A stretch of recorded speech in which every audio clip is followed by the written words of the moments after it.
सहनावतु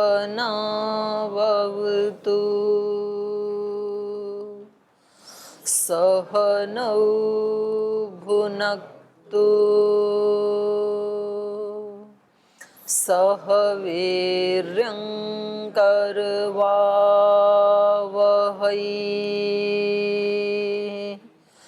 तेजस्विनावधीतमस्तु मा विद्विषावहै।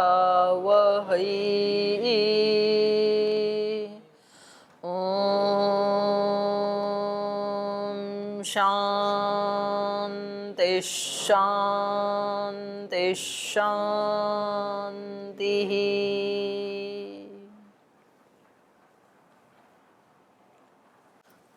वेदांत दर्शन का हम द्वितीय अध्याय पढ़ रहे हैं, द्वितीय अध्याय का तृतीय पाद।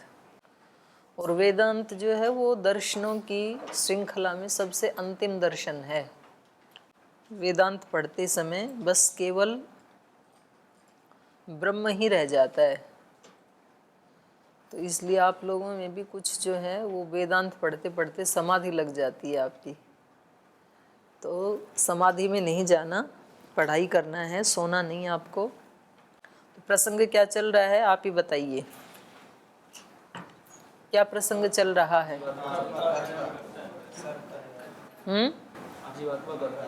जीवात्मा, हाँ, कर्तृत्व। जीवात्मा का कर्तृत्व है या नहीं है ये चल रहा है। उससे पहले जीवात्मा का सूक्ष्मत्व चल रहा था। परिमाण किस परिमाण वाला है? तो अणु परिमाण वाला है। तो ये ना बड़े वाद, ये बड़ी वो चर्चाएं चलती हैं। तो आपको केवल इसको परीक्षा के लिए नहीं पढ़ना है, बल्कि आपको स्पष्ट भी होना चाहिए। जैसे कोई आपको कहे कि जी आत्मा तो, जैसे योग दर्शन में एक जगह ऐसा पाठ आता है भाष्य में कि उसको विभू कहा है। तो कहें जी दर्शनों में तो विभू माना है आत्मा को। तो फिर वो आपको वो पंक्ति दिखा दे और आप कहेंगे नहीं विभू तो नहीं, आत्मा को तो अणु परिमाण वाला ही माना है।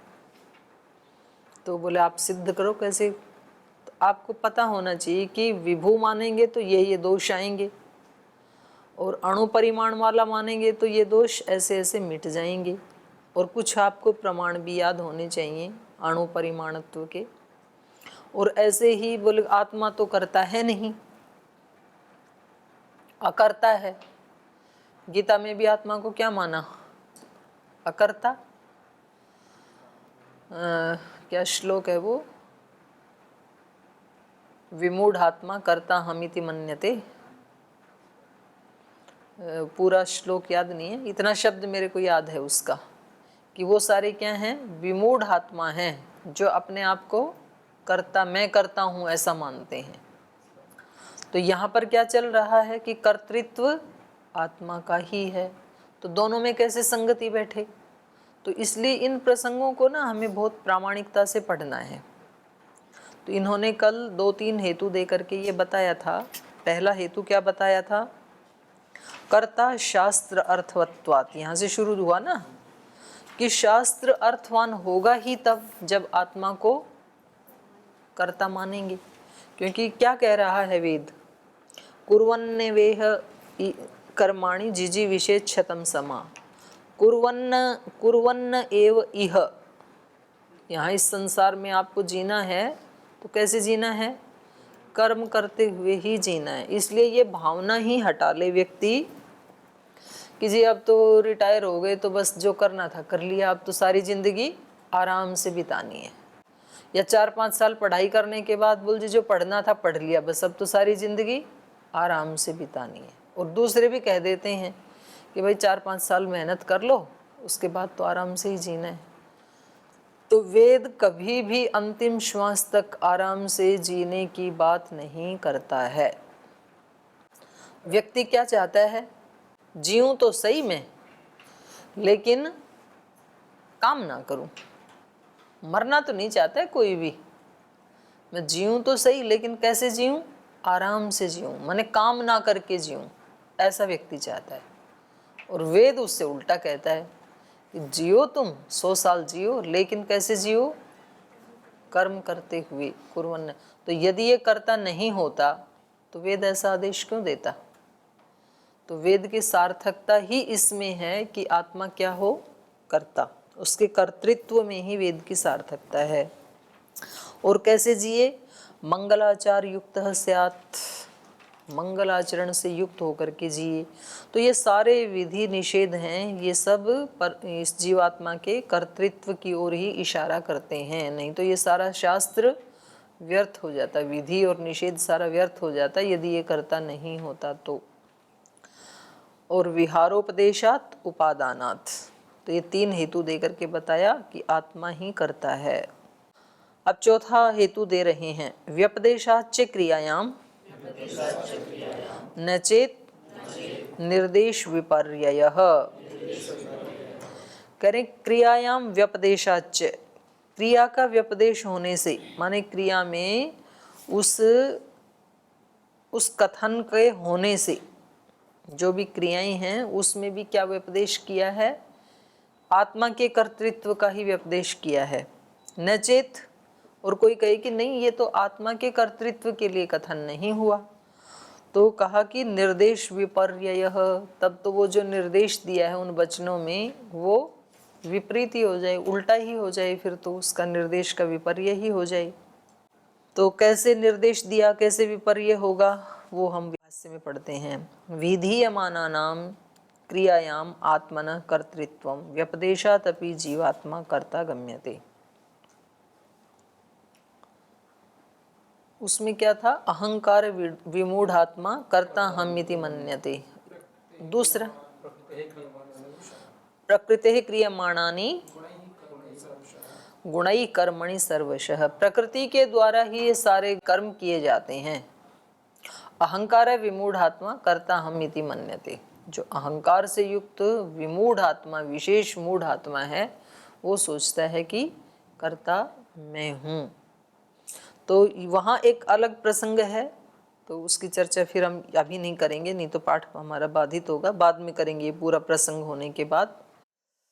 तो यहाँ कह रहे हैं व्यपदेशाच्च क्रियायाम, क्रिया में उसका व्यपदेश होने से, उसका कथन होने से आत्मा का ही कर्तृत्व है। न चेत, ऐसा कोई कहे कि नहीं ये तो ठीक नहीं, ऐसा नहीं है वहाँ पर, तो कहा निर्देश विपर्ययः, फिर तो वो निर्देश विपरीत निर्देश करना पड़ेगा, वो निर्देश उस ढंग से नहीं, उससे उल्टा निर्देश करना पड़ेगा फिर तो वहाँ पर। तो उसकी व्याख्या कर रहे हैं, विधीयमानानां क्रियायाम आत्मनः कर्तृत्वं व्यपदेशात्, विधीयमान जो क्रियाएं हैं उनमें आत्मनः कर्तृत्वं व्यपदेशात्, आत्मा के कर्तृत्व का व्यपदेश होने से जीवात्मा कर्ता गम्यते, जीवात्मा ही कर्ता ज्ञात होता है। सव्यपदेश खलु, वो व्यपदेश क्या है? विज्ञान यज्ञम तनुते कर्माणि तनुतेपि, तैत्तिरीय उपनिषद का विज्ञानम यज्ञम तनुते। यहाँ विज्ञानम का मतलब ज्ञान नहीं है, विज्ञानम का मतलब है आत्मा। आत्मा यज्ञम तनुते, विज्ञान का मतलब है ज्ञान रूप आत्मा।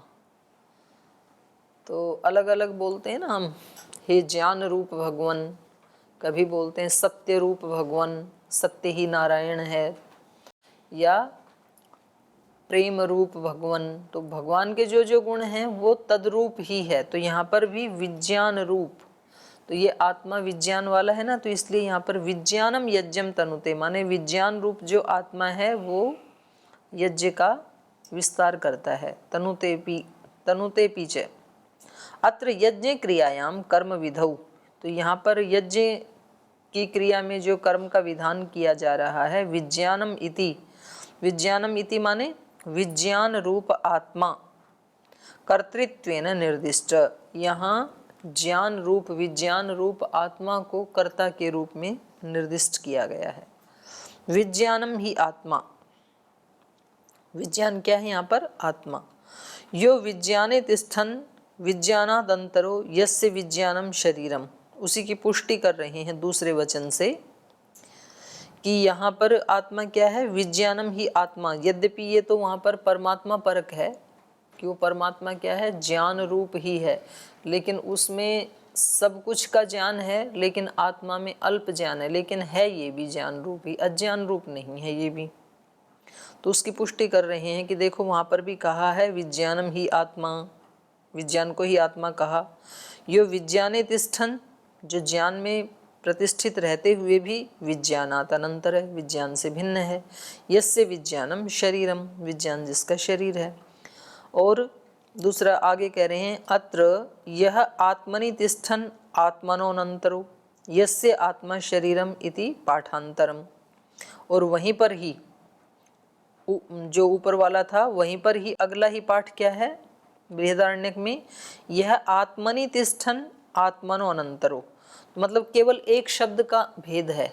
वहाँ पर विज्ञान शब्द का प्रयोग किया है, यहाँ पर आत्मा का किया है।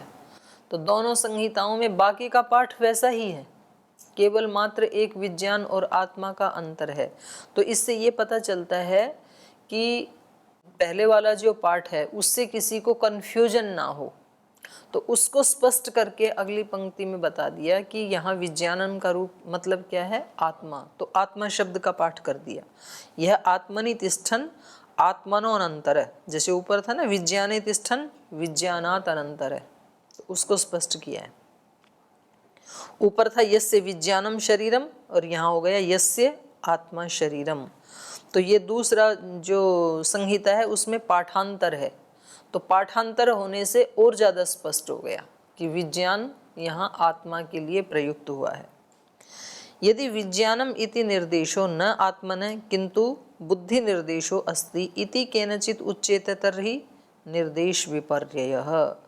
यदि यहाँ पर कोई कहे कि विज्ञानम इति निर्देशो न आत्मन, विज्ञान यहाँ आत्मा के लिए प्रयुक्त नहीं हुआ बल्कि बुद्धि निर्देशो अस्ति, बुद्धि के लिए निर्दिष्ट हुआ है, मतलब ज्ञान के लिए कहा है विज्ञान यहाँ पर, ऐसा कोई कहे तो निर्देश विपर्ययः, निर्देशस्य विपर्यय स्यात्। बोले फिर तो इस निर्देश का विपरीत होना चाहिए था, माने अलग ढंग से निर्देश करना चाहिए था।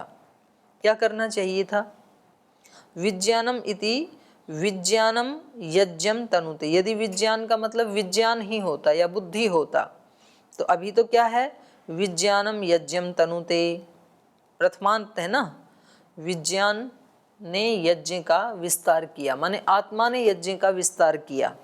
इति निर्देशो न स्यात्, फिर ऐसा निर्देश नहीं होता, फिर तो क्या होता विज्ञानेन होना चाहिए था पाठ, प्रथमांत नहीं होता तृतीयांत होता।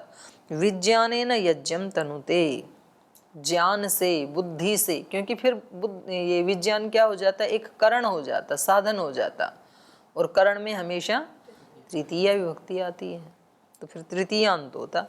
विज्ञानेन यज्ञम तनुते, तो निर्देश में विपर्य होना चाहिए था। यथा अन्यत्र, जैसे कि अन्यत्र जहाँ कहीं विज्ञान को विज्ञान रूप में, बुद्धि रूप में, साधन के रूप में लिया जाता है तो वहाँ तृतीयांत ही होता है। तदेशाम, जैसे प्राणानाम विज्ञानेन विज्ञानम आदाय, इंद्रियों का ज्ञान जो है वो विज्ञानेन विज्ञानम आदाय, विज्ञान से विज्ञान को लेकर, इंद्रियों से उस ज्ञान को लेकर, तो यहाँ साधनभूत है तो इसलिए तृतीय आ गई। तो यहाँ क्योंकि प्रथमांत है तो इस निर्देश से भी पता लगता है कि यहाँ आत्मा का ही कर्तृत्व बताया है, यहाँ विज्ञान शब्द आत्मा के लिए आया है, तो आत्मा करता है। आगे कह रहे हैं उपलब्धिवत अनियमः, उपलब्धि मतलब ज्ञान, तो कह रहे हैं ज्ञान के समान अनियमः, आत्मा के कर्तृत्व में ऐसा नियम नहीं दिखाई देता। क्या नियम नहीं दिखाई देता, ये कह रहे हैं यहाँ पूर्व पक्षी की अंतर्निहित शंका है। वो कह रहे हैं कि यदि आत्मा ही ज्ञान है, ज्ञान रूप है, तो जिसको ज्ञान है वो तो सदा अच्छा ही अच्छा काम करना चाहिए ना, उसको गलत काम नहीं करना चाहिए। यदि वो ज्ञान रूप ही है तो अज्ञान आना ही नहीं चाहिए। और आत्मा क्या करता है, कभी तो अच्छे भी करता है, कभी तो त्रुटियां भी करता है, पुण्य भी करता है, पाप भी करता है। तो बोले यदि वो ज्ञान रूप है तो हमेशा क्या करना चाहिए, अच्छा अच्छा ही करना चाहिए। तो कह रहे हैं कि नहीं, ये कोई नियम नहीं है। कैसे, उपलब्धिवत, जैसे ज्ञान में नियम नहीं है, माने हम अच्छे ज्ञान को भी अर्जित करते हैं और कभी कभी जो अच्छा ज्ञान नहीं है उसको भी जानते हैं, तो हमें ज्ञान अच्छा भी होता है बुरा भी होता है। तो वैसे ही आत्मा का भी नियम नहीं है। उपलब्धिवत अनियमः, ज्ञान के समान उपलब्धि के समान अनियम दिखाई देता है, नियम नहीं दिखा रहा कि सदा अच्छा ही अच्छा करे, ये ज्ञान रूप आत्मा है। तो यश्च आत्मना कर्तृत्वे अनियमो दृश्यते स कदाचित हितम अनुतिष्ठति, और ये बोले जो कभी अच्छा या बुरा करता है इसमें भी इसका हित ही है। यश्च आत्मनः कर्तृत्वे अनियमो दृश्यते, बोले ये आत्मा जो ज्ञान रूप विज्ञान रूप आत्मा के लिए आया है, तो ये ज्ञान रूप जो आत्मा है इसका कर्तृत्व आप मान रहे हैं, तो इसमें तो अनियम दिखाई दे रहा है। स कदाचित हितम अनुतिष्ठति, कभी कभी तो वो अपने हित का अनुष्ठान करता है, और कदाचित अहितम आचरति इति, और कभी कभी अहित का आचरण करता है, जो उसके लिए हितकारी नहीं है वैसा आचरण भी कर लेता है। तो इससे क्या निकला कि भाई यदि ये ज्ञान रूप है तो सदा ही इसको हितकारी अनुष्ठान ही करना चाहिए। तो कह रहे हैं इति न दोष है, इसमें कोई दोष नहीं है। कभी हितकारी करता है कभी अहितकारी करता है, इसमें कोई दोष नहीं है। कुतः, क्यों? उपलब्धिवत, उपलब्धिवत को खोला बुद्धिवत, बुद्धिवत को खोला अनुभववत।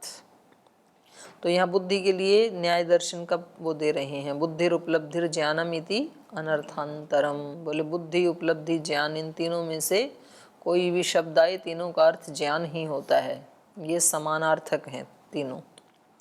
यथा ही आत्मा न नियमेन सुखम एव अनुभवती, बोले देखो जैसे ज्ञान के तरह बुद्धि की तरह से, बुद्धि तो हमेशा है, ज्ञान हमेशा है, आत्मा में ज्ञान रूप ही है ना, और ज्ञान साधन है बुद्धि साधन है, तो उससे तो फिर हमेशा सुख की अनुभूति होनी चाहिए, लेकिन ऐसा नहीं होता है। यथा ही आत्मा न नियमेन सुखम एव अनुभवती, नियम से हमेशा सुख का अनुभव नहीं करता है। कदाचित सुखम कदाचित दुखम संवेदयति, कभी दुख और कभी सुख का संवेदन करता है। तथापि तस्य ज्ञत्वस्य ज्ञातृत्वस्य वा हानिर्न भवति, लेकिन तो भी उसका जो ज्ञान स्वरूप है बुद्धि का उसकी तो हानि नहीं होती है, तो भी वो ज्ञान रूप ही माना जाता है। यद्यपि ज्ञान होते हुए वो कभी सुख की अनुभूति करता है कभी दुख की करता है। ज्ञान है तो हमेशा सुख की ही करनी चाहिए ना, लेकिन भले ही वो सुख की दुख की भी कभी कभी कर लेता है, तो भी उसके ज्ञातृत्व में कोई दोष नहीं आता है, ज्ञातृत्व की हानि नहीं होती है। तद्वत एव हितम कर्मानुष्ठाने अहित कर्माचरणेपि तस्य कर्तृत्वस्य हानिर्न भवति। तो कह रहे हैं वैसे ही तद्वत एव हित कर्मानुष्ठाने, चाहे वो हित कर्मों का अनुष्ठान करे या तो अहित कर्माचरणेपि, या तो कभी कभी अहित कर्मों का आचरण कर लेता है, तो भी तस्य कर्तृत्वस्य हानिर्न भवति, उसके कर्तृत्व की हानि नहीं होती है। कर्ता तो बना ही रहता है, अहितकारी करे तब भी करता है, स कर्ता सिद्ध्यति ही, कर्ता तो सिद्ध होता ही है। तस्मात् आत्मा कर्ता न बुद्धि ही, इसलिए आत्मा ही करता है, बुद्धि करता नहीं है। आगे कहा शक्ति विपर्ययात, कह रहे हैं फिर तो भाई शक्तियों का ही विपर्य होने लगेगा। आत्मा यदि बुद्धि की तरह ही है, माने आत्मा अपने लिए हित का अनुष्ठान करे चाहे अहित का अनुष्ठान करे, उसका ज्ञातृत्व तो बना ही रहता है। बुद्धि चाहे अच्छा सोचे बुरा सोचे, उसका ज्ञातृत्व बना ही रहता है। तो फिर तो बोले अगर आप ये कहोगे ना कि आत्मा कर्ता नहीं है, बुद्धि को ही कर्ता मान लो, तो बुद्धि के अंदर यदि कर्तृत्व आपने मान लिया तो फिर आत्मा की सारी ही शक्तियां बुद्धि में ही जाने लगेंगी। फिर क्या हो जाएगा? शक्ति विपर्ययात, शक्तियों का विपर्य होने से, माने सारी शक्ति ही, फिर एक शक्ति यदि कर्तृत्व आप बुद्धि में मानते हैं तो फिर उसका ज्ञातृत्व भी बुद्धि में ही चला जाएगा, कर्तृत्व भी, फिर भोक्तृत्व भी बुद्धि में ही चला जाएगा। और कुछ लोग तो ऐसा मानते भी हैं कि बुद्धि ही करता है, बुद्धि ही भोगता है, लेकिन बुद्धि तो अपने आप में जड़ है, वो कर्ता भोक्ता कैसे हो सकता है? तो ये बहुत बहुत बड़ा सिद्धांत है ये, और वो बिल्कुल ऐसे ही लगता है जब दूसरा सिद्धांत समझाते हैं तो कि भाई आत्मा कुछ भी नहीं करता है।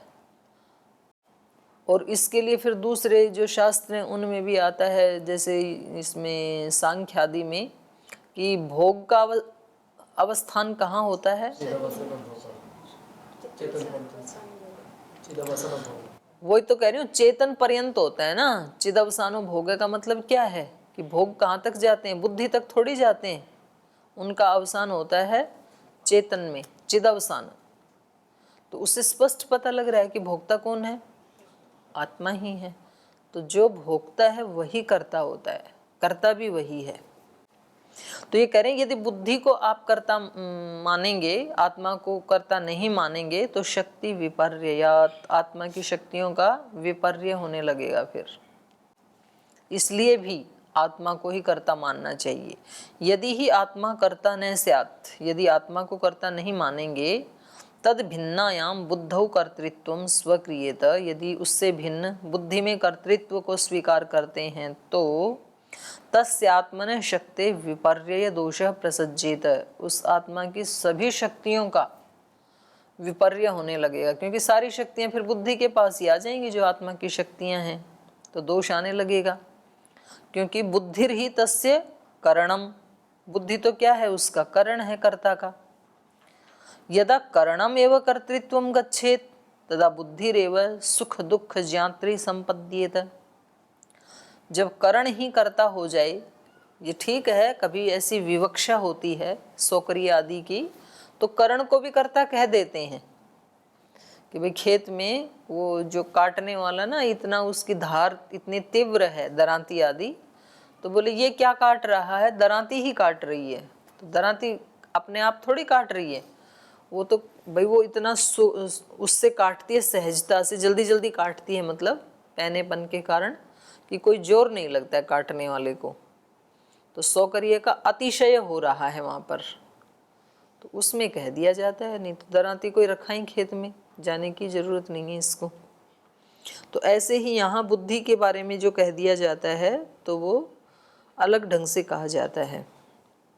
तो यदि बुद्धि को ही मान लेंगे तो बुद्धिर ही तस्य करणम, यदा करणम एवं कर्तृत्वम गच्छेत, जब करण ही कर्ता हो जाएगा, तदा बुद्धिरेव सुख दुख ज्ञात्री, तो फिर तो सुख दुख का ज्ञान भी बुद्धि को ही होने लगेगा, आत्मा को नहीं होगा। सुख दुख ज्ञात्री, सुख दुख का जानने वाली संपद्यते होने लगेगी। पुनश्च आत्मस्वरूप हानि प्रसंग, और जब सारे काम बुद्धि ही कर लेती है तो आत्मा की जरूरत भी क्या है? फिर सारे गुण आत्मा वाले बुद्धि में ही आ गए, कर्ता भी वही है, भोक्ता भी वही है, ज्ञाता भी वही है, तो फिर चेतन भी उसी, चेतनता भी उसी को दे दो, चेतना भी वही है, तो फिर ऐसी आत्मा क्या बच गई? स्टैंप मारने के लिए थोड़ी आत्मा चाहिए। कुछ कुछ राष्ट्रपति ऐसे होते हैं ना, कुछ नहीं करना, बस बोले केवल स्टैंप लगाने के लिए है। कभी कभी ऐसे बन जाते हैं, बने पहले, अभी नहीं है, इतिहास में कुछ कुछ ऐसे बने। तो ये कह रहे हैं पुनश्च आत्मस्वरूप हानि प्रसंग, आत्मा के स्वरूप का ही हानि होने लगेगी फिर तो। तस्माद आत्मेव कर्ता अस्ति, इसलिए कर्ता तो आत्मा ही है, बुद्धि कर्ता नहीं है। समाध्य भावाच्च, करें समाधि का भी अभाव होने लगेगा। क्यों होने लगेगा? समाधि किसको कहते हैं? समाधि कब होती है? वृत्ति का निरोध, और वो सारा बुद्धि ही करेगी, क्योंकि वृत्ति का निरोध कौन करता है? बुद्धि ही करती है। तो बुद्धि करती है तो फिर आत्मा तो करता है नहीं, तो समाधि लगेगी नहीं। आत्मा, इसलिए भी आत्मा का कर्तृत्व जरूरी है, क्योंकि समाधि का अभाव ना हो। समाधे अभाव प्रसंगादपि बुद्धि न कर्त्री, क्योंकि समाधि में तो कुछ करना ही नहीं होता है ना। चित्त की वृत्तियों का निरोध एक बार हो गया तो आत्मा तो कुछ कर ही नहीं रही है, और बुद्धि भी कुछ नहीं करती है समाधि में। तो समाधे अभाव प्रसंगातपि बुद्धि न कर्त्री किंतु तद भिन्न आत्मा कर्ता अस्ति, क्योंकि समाधिर निरोधः, समाधि का मतलब है चित्त वृत्ति निरोध, सब चित्त की वृत्तियों का निरोध हो जाता है। निरोधश्च बुद्धिरेव क्रियते, और निरोध तो बुद्धि ही करती है। तदा निरोधस्य कर्ता बुद्धे अन्य आत्मैव सिद्ध्यति। तो कह रहे हैं ये जो निरोध किया, इस निरोध का कर्ता बुद्धे अन्य आत्मा एव सिद्ध्यति। इस निरोध का करने वाला कौन है?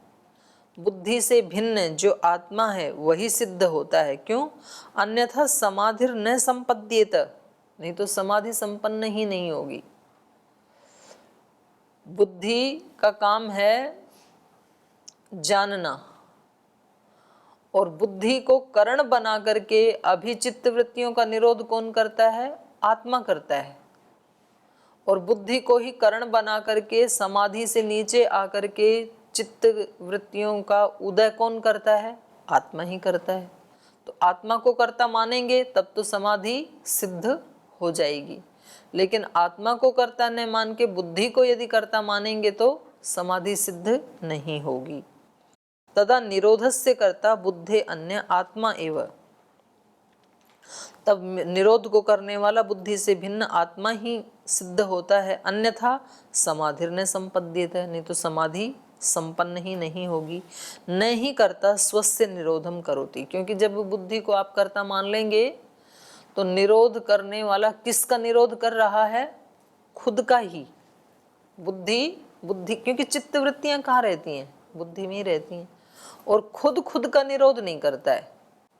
किसी निरोध तो किसी दूसरे का किया जाता है ना। तो जब बुद्धि को ही कर्ता मान लेंगे तो बुद्धि खुद का निरोध नहीं कर सकती है, तो समाधि संपन्न होगी ही नहीं। नहीं करता स्वस्य निरोधम करोति, तस्माद आत्मा करता न बुद्धि, इसलिए आत्मा ही करता है, बुद्धि करता नहीं है। अब ये कह रहे हैं समाधौ तु सर्ववृत्ति निरोधात् आत्मा तदानीम न कर्तृ रूपे अवतिष्ठते। बोल भाई समाधि में तो आत्मा को कर्ता मानने की जरूरत ही नहीं है, क्योंकि समाधौ तु, समाधि में तो सर्ववृत्ति निरोधात्, सभी वृत्तियों का निरोध होने से आत्मा तदानीम न कर्तृ रूपे अवतिष्ठते, आत्मा तो उस समय कर्ता के रूप में रहता ही नहीं, कुछ करना ही नहीं है ना। सब वृत्तियों का निरोध ही हो गया, कोई वृत्ति नहीं है, तो आत्मा कर क्या रहा है? उस समय कुछ भी नहीं कर रहा है। कथम तर्हि तस्य कर्तृत्वम सिद्धेत, तो उसका कर्तृत्व कैसे माने? तो उसका उत्तर दे रहे हैं, यथा च तक्षो भयथा, कह रहे हैं तब भी कर्तृत्व तो उसी का माना जाएगा, चाहे वो समाधि अवस्था में भले ही वो कुछ भी नहीं कर रहा है तो भी कर्तृत्व आत्मा का ही है। कैसे? तक्ष के समान। जैसे तक्ष जो है वो उभय था, जब तक्ष मतलब छीलने वाला, बढ़ई, तक्षक, तो जब वो लकड़ियां छील रहा है उस समय तो उसकी तक्ष संज्ञा सार्थक है। पर जब वो लकड़ी नहीं छील रहा है, वो मार्केट में जाता है, तो उस समय भी उसको कहें बढ़ई साहब, तो बोले अभी तो ये लकड़ी छील ही नहीं रहा, लेकिन बोला तो जाता है ना उसको। तो चाहे वो लकड़ी छील रहा है चाहे नहीं छील रहा है, पर उसका तक्षत्व नष्ट नहीं होता है, वो तो बना ही रहता है। यह सभी के उसमें रहता है।